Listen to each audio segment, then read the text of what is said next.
Hannan. Thank you, Mr. Deputy Speaker.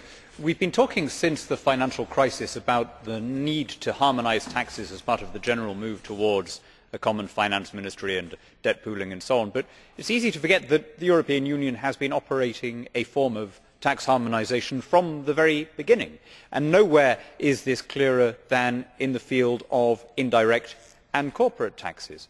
VAT was imposed in the United Kingdom in effect as a preparatory measure in parallel with our application process. It is an unpopular, difficult, expensive tax. It's not easy to pass on, trace and then collect. But much more seriously than that, the tax harmonisation has the effect of reducing tax competition and thereby reducing what would otherwise be the main incentive for downward pressure on rates.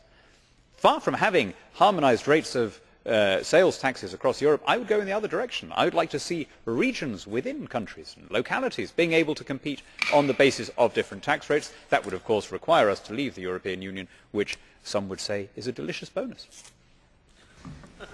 Danke, Herr Kollege. Wir kommen Herr Kollege Hannan.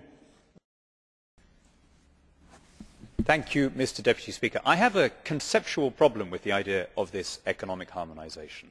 It takes away what ought to be the main pressure on a government to reform and be competitive. You can raise your taxes up to a certain level before the money starts fleeing to friendlier jurisdictions, your revenues go down and you find that you have to correct it. You can give your workforce the most generous entitlements, paternity leave and maternity leave and holidays and maximum working days up to a certain point before the factories start closing, the jobs start fleeing abroad. One way of thinking of the European Union is that it's an attempt to prevent that process by allowing each country to export its high costs to its competitors. Now that might have been a feasible model 50 years ago when the main competition was coming from Southern and Eastern Europe. It is plainly not a feasible model when the main competition is coming from China, India, South America and the rest of it, which is why Western Europe's share of world GDP has halved in the last 40 years and will halve again in the next 20 years. The only way out of this mess is to allow people to compete. Danke, Herr Kollege.